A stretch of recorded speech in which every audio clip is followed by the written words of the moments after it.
наша задача раскрыть, как мыслили и как воспринимали этот мир визуально наши предки. Гэта першая сапраўдная выява беларускага горада. Гэта мапы, у якіх пастаўлена Вялікае княства Літоўскае ў розныя часы свайго існавання.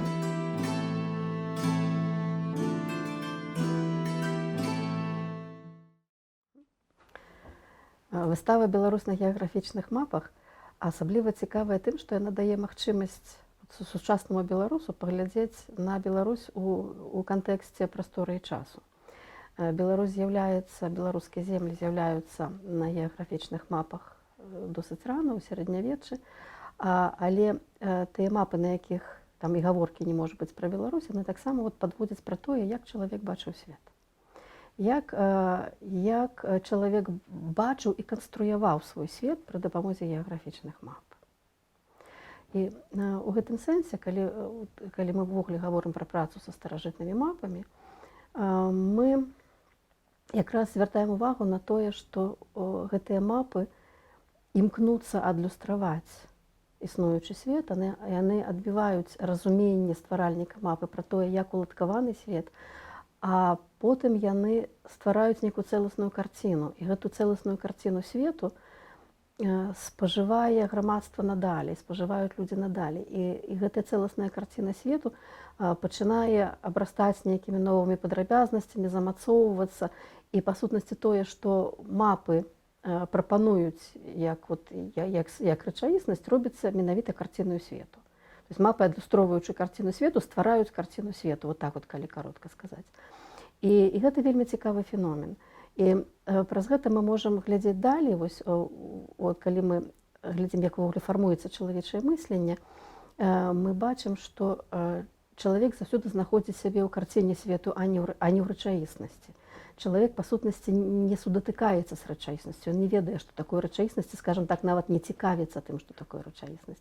Чалавек жыве ў карціне свету, створанай пакаленнямі людзей у пэўнай культуры, створаны сукупнасцю культур, створаны рознымі цывілізацыямі. І тое, як мы бачым свет, як мы ўспрымаем свет, залежыць ад таго, у якой карціне свету мы сябе знаходзім. Геаграфічныя мапы таксама даюць такую сістэму каардынат для разумення свету. Чалавек, відаць, заўсёды рабіў мапы. От столькі, колькі мы даследуем чалавечую культуру, наколькі глыбока мы можам пайсці ў чалавечую культуру, прынамсі ў выяўленчую культуру, настолькі глыбока мы знаходзім мапы. І самыя старажытныя мапы рабіліся ў палеаліце. Самыя старажытныя мапы мы знаходзім на наскальных малюнках вельмі даўнага часу і ў розных мясцовасцях. Напрыклад, ёсць вельмі славутая пячора ў Ласко у Францыі, дзе ёсць малюнкі прыкладна 15-го тысячагоддзя да нашай эры. Это неверагодна даўны перыяд. І вот там мы знаходзім адну з самых першых мап. Але вот гэтыя старажытныя мапы, гэта не мапы зямной прасторы, гэта мапы зорнага неба. Самыя раннія мапы, якія мы ведаем, мапы нябёсныя. І вот на гэтай ласкоўскай мапе мы знаходзім і Плеяды, і Вегу, і Арыёна. І вот можам сабе ўявіць, што наколькі важнае было разуменне неба для тагачаснага чалавека, чалавек стварае мапы. Мапы і неба, і зямлі ёсць у розным часе. Але вот дзесьці ад пэўнага часу, уже калі становіцца высокая цывілізацыя старажытнага Блізкага ўсходу, ад якой потым развіваецца нават і па сутнасці еўрапейская цывілізацыя, пачынаюць стварацца мапы, якія мы называем мапамундзі, мапы свету. То есть гэта мапы, мэта якіх паказаць не як дабрацца з аднаго месца ў другое, вот як звычайна сучасны чалавек разумее мапы, ці як геаграфічна адна зямля распаложана ў дачыненні да іншых землях, а менавіта як уладкаваны свет. То есть гэта менавіта тое, што стварае цэльную канцэпцыю свету. Самая старажытная вядомая нам мапа свету — гэта бабілонская мапа 7-го стагоддзя да нашай эры. І гэтая мапа нам паказвае не толькі як тагачасны, скажем, бабілонскі стваральнік мапы бачыў гэты свет, а паказвае, як увогуле чалавек арыентуецца ў свеце, таму што ў цэнтры свету знаходзіцца Бабілон. І колькі потым далей будуць працягвацца вот гэтая картаграфічная традыцыя, а яна ідзе паралельна з міталагічнай традыцыяй, яна ідзе паралельна вот з традыцыяй мыслення, бачыць свет, пачынаючы ад сябе, ставіць сябе ў цэнтры свету. А далей ад сябе ідзе, вот, ёсць права-лева, ёсць спераду-заду, ёсць все іншыя прасторы, але ў цэнтры заўсёды ёсць вот тое, што гэтая супольнасць будзе называць словам «мы». Вот ёсць вот гэтыя «мы». І ў бабілонскай мапе свету, вот Бабілон вельмі выразна ў цэнтры свету, і прычым там досыць прыгожа гэтыя рэчкі Тыгра і Ефрата, там ёсць іншыя землі вакол Бабілону, і гэтая вся зямля, вся абжытая зямля аточаная ракою акіянам. І гэта таксама вельмі цікава, таму што гэтая канцэпцыя воднай прасторы вакол зямлі, она таксама потым будзе пераходзіць у наступныя эпохі і ў іншыя культуры. І дзесьці вось некалькі стагоддзяў пасля бабілонскай мапы пачынаюць стварацца мапы ў старажытнай Грэцыі. Мы там бачым некалькі, просто там па сутнасці развіваецца, можна нават сказаць, картаграфічная школа. І ў гэтай картаграфічнай школе ёсць нейкая пэўная заканамернасць. Вось, напрыклад, славутая вельмі мапа Гекатэуса ці Гекатэя, прыкладна 4 стагоддзя да нашай эры, яна, як і тая вавілонская мапа, ставіць Эладу ў цэнтр свету. А апроч Элады ёсць два кантынента, ёсць Еўропа і Азія. Вот гэта вот вядомы тагачасны свет. І там ён будзе настолькі дакладна абмаляваны, наколькі гэта можа рабіць картограф. Але ідэя палягае ў тым, што вось такі ў цэнтры свету мы, а вот далей глядзіце, як свет размеркаваны. Гэтае разуменне свету з цягам часу ускладняецца. Яно пачынае ўлучаць нейкія новыя веды, і вот наколькі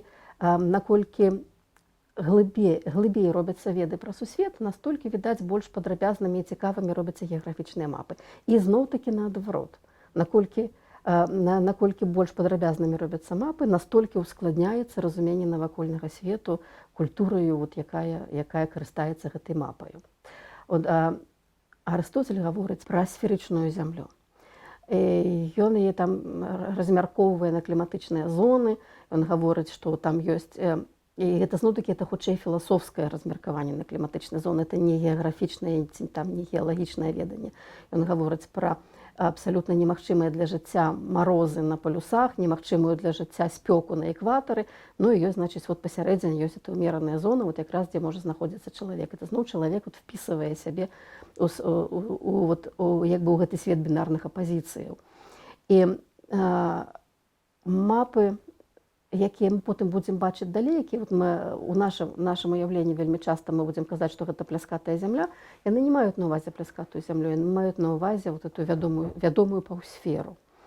І гэта будзе потым вельмі добра відаць на сярэднявечных мапах. Але да таго, як паўсталі сярэднявечныя мапы, быў адзін яшчэ вот гэты вот працяг грэцкай традыцыі, такі вот, можна нават сказаць, вельмі цікавы навуковы прарыў. Ён здараецца разам са славутым картографам і гісторыкам і навукоўцам Клаўдыюшам Пталемеем на мяжы першага і другога стагоддзяў нашай эры. Прыкладна ў 150 годзе ён зрабіў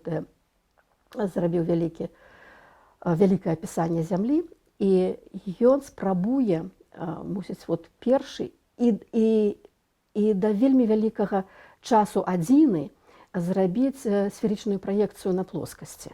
Ён разумее, што зямля сферычная, а мусіць ён яе адбіць пляскатай. Там, значыць, ён робіць нейкія выгіны, і ён дзеліць свет на паралелі і мерыдыяны. І прычым зноў вельмі цікава тое, што гэта не проста прастора свету, гэта таксама яшчэ часава-прасторавы свет. Таму што мерыдыяны ён робіць падобна то, як мы цяпер робім мерыдыяны. Прычым пачынаючы ад нулёвага мерыдыяну на захадзе, які называе Фартуната. Это зноў некая такая міталагічная канцэпцыя вот некага гэтага шчаслівага ідэальнага пункту адліку. Але паралелі ён робіць хутчэй часавыя, чым прасторавыя, таму што ён іх адлічвае паводле даўжыні летняга сонцастаяння. І вот, значыць, на экватары гэта будзе 12 гадзін, сонечнага дня солстысу, а на палюсах 24. І вот і значыць паралелі будуць пазначаныя даўжынёю дня летняга солстысу. Але потым гэтая традыцыя Пталемея не пераходзіць у еўрапейскія сярэднявечныя мапы, а яны дзесьці вот працягваюць у пэўным сэнсе гэтую старажытную грэцкую традыцыю. Цягам многіх стагоддзяў у Европе дамінавала так званая ТО-мапа. Мы іх называем ТО, таму што яна выглядае як літара Т, впісаную в літару О. І прычым гэтая мапа называлася Orbis Terrarum, значыць, это кола зямное, зямная сфера. І гэтая мапа дзяліла свет на 3 часткі ў адпаведнасці з 3 кантынентамі. Значыць, гэта ўжо не 2 кантыненты грэцкія, гэта 3 кантыненты. І чаму гэта 3 кантыненты? Таму што гэта ідзе адлюстраванне як бы вось праінтэрпрэтаванай біблейскай традыцыі. У Бібліі землі насяляліся пасля паводкі сынамі Ноя, Шэмам, Хамам і Яфетам. І у сярэднявечнай традыцыі было прынята уважаць, што значыць, вот, Шэм засяліў Европу, Яфет засяліў Азію і Хам засяліў Афрыку. І такім чынам, значыць, у гэтым свеце вот ёсць 3 кантыненты, і гэтыя 3 кантыненты заселеныя адпаведна вот, паводле лініі сыноў Ноя. А ў цэнтры свету абавязкова знаходзіцца Єрусалім. Єрусалім завецца пупом зямлі. Гэта цэнтр вакол такі вот жыццёвы і духоўны цэнтр свету. Гэтая канцэпцыя вот такой вот этой ТО-мапы, яна, наколькі мы ўяўляем, яна ўзнікае ў 7 стагоддзі. І яна у Іспаніі там распрацоўвае тэкст Ісідор Сівільскі, а потым у 8 стагоддзі зноў-такі іспанскі монах Беатус робіць з гэтага мапу. І вот паводле гэтага тэксту ён робіць шматтомны каментар да кнігі Апакаліпсіса. І вот у прадмове да гэтай кнігі ён дае мапу свету. Вот гэтая мапа свету, она потым, па сутнасці, вот гэтая мадэль свету, она пачынае дамінаваць. І вот гэта таксама вельмі важна, што гэта мапа паўстае да каментару кнігі пра канец свету. То есть гэта зноў мапа паўстае як ілюстрацыя канцэпцыі свету. І гэтая мапа яшчэ больш канцэптуалізуе гэты свет. І гэтая мапа яшчэ больш ускладняе гэтую канцэпцыю. І гэтыя мапы яны беатынскімі часта называюцца, таму што вот першую мапу дае менавіта Беатус. І у гэтым яшчэ вот Ісідор Сівільскі, ён піша некаторыя рэчы, ён тлумачыць. Ён, напрыклад, піша, чаму зямля круглая, яна аточаная акіянам, і што тут у цэнтры Єрусалім. Вот гэта вот всё, як бы вот эта сама вербалізаваная канцэпцыя, яна там паўстае. А далей гэтыя ТО-мапы, яны могуць быць самымі рознымі, яны могуць быць вельмі падрабязнымі геаграфічна, яны могуць паказваць вельмі многія краіны і гарады, але яны таксама паказваюць і падзеі. То есть і вот гэтая мапа вбірае в сябе веды пра свет. ТО-мапы, як і свет у разуменні Арыстотеля, маюць на ўвазе сферычны свет. І вот гэтая частка, якая паказаная, гэта частка вядомага свету, а што тады з таго, з задняй часткі свету, што тое, што мапа не паказвае, а вот там антыподы. І вот таксама вот гэтая канцэпцыя антыподаў, як людзей, якія ходзяць дагары нагамі, галавою ўніз, яна працягвалася праз усё сярэднявечча, і яна таксама вот нейкім чынам ёсць вот прысутная на гэтых мапах. То есть свет, які ёсць круглы, які ёсць вялікі, які не ёсць пляскаты, як мы потым прыпісывалі сярэднявечнаму чалавеку, але гэта свет, у якім вот жывуць як бы вот ёсць мы і ёсць вот штосьці процілеглае нам. У гэтым сэнсе самая яркая, самая цікавая гэта мапа 13 стагоддзя, нямецкая мапа, мы называем ее эпфторская мапа па месцы стварэння. Яна створаная дзесьці цягам 13 стагоддзя, даты удакладняюцца. І гэта мапа, якая, калі на яе глядзець, яна па сутнасці дае поўныя веды пра свет, такія кампрэхенсіўныя веды пра свет таму чалавеку, які на яе глядзіць.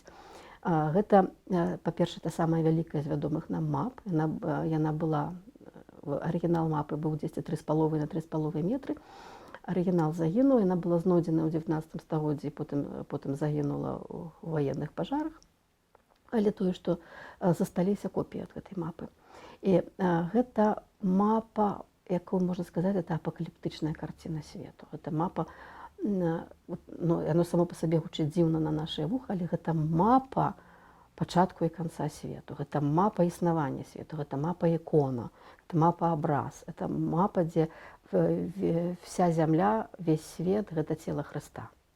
І на гэтай мапе Христос як бы абдымае гэты свет. На ўсходзе знаходзіцца галава, рукі раскінутыя як для укрыжавання абдымаюць поўнач і поўдзень, і на ўсходзе ногі. І вот гэта працяг традыцыі тэомапы, дзе заўсёды традыцыйна ўсход быў зверху мапы. Мапа вот не поўнач, як мы цяпер ставім, а ўсход. І вот на эпсторскай мапе мы бачым галаву Ісуса Хрыста на ўсходзе, і вакол галавы напісаныя літары альфа і омега, што значыць «Я ёсць пачатак і канец», і напісаны тэкст «Я ёсць пачатак і канец». Гэта мапа надзвычайная яшчэ тым, што ў ёй там знаходзіцца велізарная колькасць інфармацыі пра ўсё, што толькі можна было ведаць тагачаснаму чалавеку. Там каля больш за 1500, 1600 надпісаў. І гэта надпісы геаграфічнага, гістарычнага характару, міталагічнага, батанічнага, самага-самага рознага характару. Проста тэксты пра тое, чым ёсць гэты свет, што знаходзіцца ў тых ці іншых частках гэтага свету. Блізка ад галавы Ісуса знаходзіцца рай, выява раю. І вот гэта і праз усю мапу праходзяць біблійныя падзеі. То есть праз усю мапу вот вся гісторыя свету, як яна ўспрымалася паводле Бібліі сярэднявечнай Европаю, яна вся прадстаўлена на эпсторскай мапе. І там таксама стаіць тэкст, што вось у раю ёсць дрэва веды добра і зла, і гэта такое ж самае цялеснае фізічнае дрэва, як і ўсе іншыя дрэвы. Это значыцца, каб чалавек не думаў, што гэта некае фантазійнае дрэва, якога няма ў прыродзе, што гэта абсалютна рэальнае жывое дрэва з каранямі.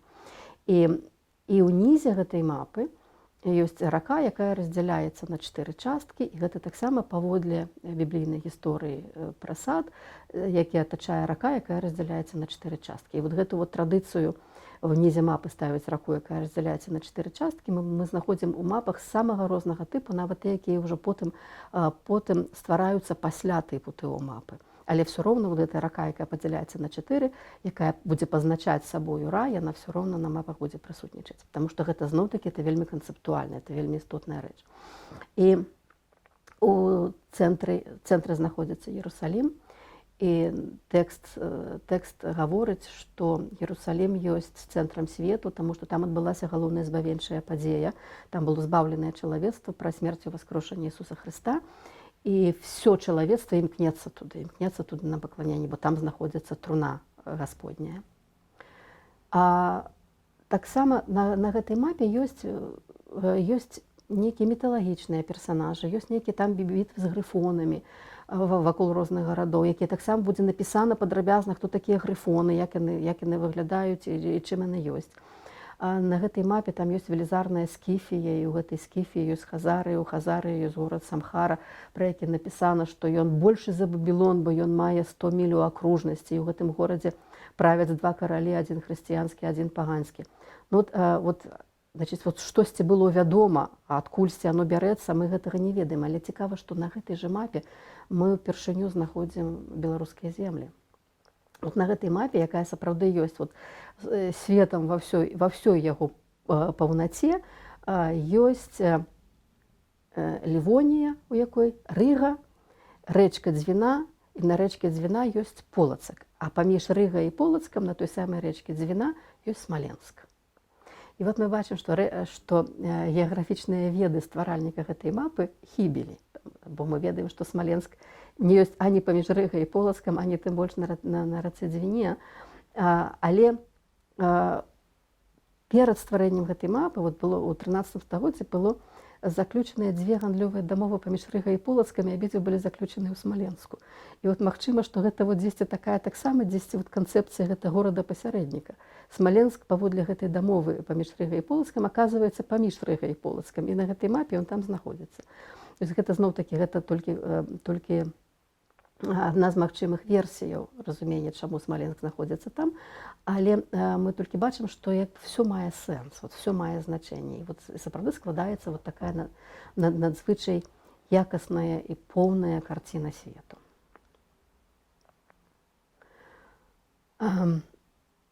Іншыя карціны свету ствараліся уже крыху пазнейшым часе, якія, напрыклад, маглі расказваць пра тое, як гэты свет функцыянуе ў сацыяльна-палітычным сэнсе. І гэта будзе ўжо як бы іншы падыход да свету. Вот дзесьці вось мусіць, асабліва ў 16 стагоддзі былі папулярныя мапы, якія зваліся Европа Регіна, каралева Европа. Гэта таксама мапы свету, это таксама мапы, якія паказваюць увесь вядомы свет, але ў цэнтры гэтага свету знаходзіцца Европа. І гэта не проста Европа, это Европа, якая мае жаночую постаць у кароне. Значыць, яна будзе адразу гледачу казаць, што вот Европа ёсць каралеваю. То есть Европа як бы кіруецца, правда? Мусіць, адной з самых цікавых мап гэтага тыпу будзе, адна з самых першых мап гэтага тыпу будзе мапа, створаная Яганасам Путчам у 1537 годзе. Там жаночая постаць гарызантальна размешчана, потым на іншых мапах яна будзе размешчана вертыкальна, дзе будзе проста, она будзе зусім такая антрапаморфная. Мапа Путча мае вельмі дакладныя жаночыя выявы. І калі яе разглядалі гледачы той эпохі, яны вельмі многа маглі яе прачытаць, яны вельмі многа бачылі, вельмі многа было схавана. Апроч таго, што там зноў-такі рака даходзіла да самага падала сукенкі, значит, да самага нізу Европы і раздзялялася на 4 часткі, што казала гледачу, што Европа ёсць райскім садам. Гэта таксама, яна была аточаною вадой, і было зразумела, што гэта яшчэ антычная Европа, якую Зевс пераносіць праз мора. Але апроч гэтага, гэта была палітычная Европа. Яна мела на галаве, жанчына мела на галаве карону у форме каралінгскай закрытай кароны таго часу. І каронай была Іберыя. І глядач адразу разумее, што імператар Карл V родам з Іберыі, што вот, значыць, Іберыя ёсць каронаю гэтага ўладарання. І сама жаночая постаць, у якой была прадстаўлена Европа, з твару і абліччам нагадывала жонку Карла V, каралеву Ізабеллу. І гэтая каралева была апранутая ў прыдворную сукенку, такі вот свайго часу і сваёй прасторы. І сама жаночая постаць развернутая ўправа. І яна трымае в адной руцэ скіпетр, в іншай руцэ шар дзяржавы. І вот яна гэты шар працягвае в правай руцэ. Паводле этыкету таго часу жанчына заўсёды знаходзілася злева ад мужчыны. То есть справа ад жанчыны мусіў быць мужчына. Значыць, калі жанчына развернута ўправа, яна развернута ў бок мужчыны. А мужчына, і гэтага мужчыну яна вручае гэты дзяржаўны шар. Значыць, гэта мужчынам зноў прачытваецца ненамаляваны на мапе імператар Карл V. І яе рукі, рукавы, сукенка, все ёсць пэўныя краіны, якія вельмі досыць геаграфічна распазнавальныя. Ёсць там, ёсць Палонія, ёсць Літуанія, там унізе сукенкі ёсць невядомая Масковія, там на іншай мапе Европа Регіна 1544 году Масковія аддзеленая ад астатняга свету такім як бы такой складачкай на сукенцы, такім трохкутнікам гор і лясоў. І знаходзіцца вот дзесьці вот такім уже там невядомым далёкім нізе. Але калі мы глядзім на гэтай мапы, то мы тады зноў-такі мы разумеем як бы не пераацэнную ролю Карла V і ягонай імперыі і ўсёй Европы, якую ён кіруе у развіцці сусвету, і прычым, што гэта тады будзе весь хрысціянскі свет, это хрысціянская Европа, аб'яднаная вось пад гэтым мудрым кіраўніцтвам каралінгскага караля чарговага. І такім чынам мапы дазваляюць нам не толькі пабачыць нейкія вот уяўленні пра свет з часу свайго стварэння, а яны дазваляюць нам пабачыць свет, канцэпцыі свету, якія дасталіся нам, канцэпцыі свету, якія мяняліся, трансфармаваліся, але ў пэўным сэнсе працягвалі адна адну. І вот дзесьці, па вялікім рахунку, калі мы глядзім на нашыя мапы, яны таксама прадстаўляюць канцэпцыі свету. Сучасныя мапы, яны таксама канцэптуальныя. Яны таксама цэнтруюць свет у адпаведнасці ад таго, дзе гэтая мапа ствараецца. Кантынент ці краіна стварэння, дзе робіцца гэтая мапа, будзе ставіць гэты кантынент альбо краіну ў цэнтр гэтай мапы. То есть зноў-такі ў цэнтры свету. Вот мы бачым, што дзесьці вот гэтыя канцэпцыі апісання свету, разумення свету закладзеныя калісьці вельмі даўно, яны вот яшчэ дзесьці працягваюцца і намі. І у 16 стагоддзі пачынаецца новая традыцыя картаграфіі, тая традыцыя, вот, якая па сутнасці працягваецца да гэтага часу. Гэта найперш звязана з геніяльным картографам Меркатарам, Герардам Меркатарам, які рабіў мапы свету і праекцыю акружнасці на плоскасць, больш-менш вот такім чынам, якім мы працягваем рабіць дагэтуль. І вот такім чынам мы бачым, мы глядзім на Беларусь, якая знаходзіцца ў гэтых старажытных мапах, беларускія землі знаходзяцца на гэтых мапах, якія впісваюць яе разам з усімі іншымі землямі у гэты нейкі, вот это неймаверна цэласны часовы прасторавы кантынуум.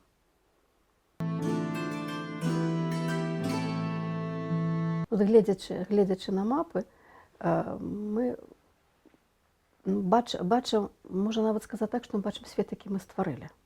То есть гэта не проста свет, які дзесьці незалежна ад нас круціцца вакол нас, а гэта вот створаны намі свет.